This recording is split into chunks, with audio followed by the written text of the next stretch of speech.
ସେନ୍ଶ୍ରୀ ମୁଁ ତୃତୀୟ ଶ୍ରେଣୀ ଗ ବିଭାଗର ଛାତ୍ରୀ। ମୁଁ ଆଜି ବୃକ୍ଷର ଉପକାରିତା ବିଷୟରେ ଗୋଟେ ସୁନ୍ଦର କବିତା ଆବୃତ୍ତି କରିବା ପାଇଁ ଯାଉଛି।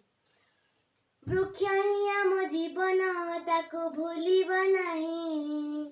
ଅମ୍ଳଜାନ ଆମେ ପାଉଛୁ ଖାଲି ତାରି ପାଇଁ। ଔଷଧୀୟ ଗୁଣ ତା ଦେହେ ପୂର୍ଣ୍ଣ ହୋଇ ରହିଛି। ତାହା ଯୋଗୁ ଜୀବ ଜଗତ ଆଜି ବଞ୍ଚି ରହିଛି। ପରିବେଶ କରେ ବିଶୁଦ୍ଧ, ବର୍ଷା ଦିଏ କରାଇ।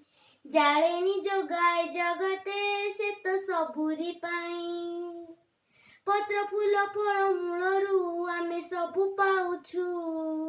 ପ୍ରଚୁର ଅମ୍ଳଜାନ ପାଇ ଆମେ ବଞ୍ଚି ରହିଛୁ।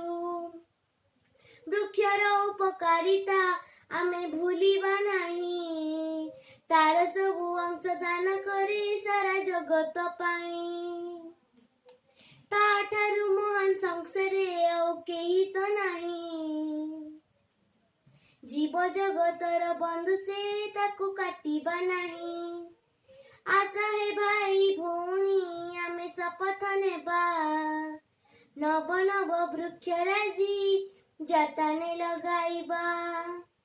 ଧନ୍ୟବାଦ। ଆଶା କରୁଛି ଆପଣଙ୍କ ଦିନଟି ଶୁଭ ଏବଂ ମଙ୍ଗଳମୟ ହେଉ। ଧନ୍ୟବାଦ।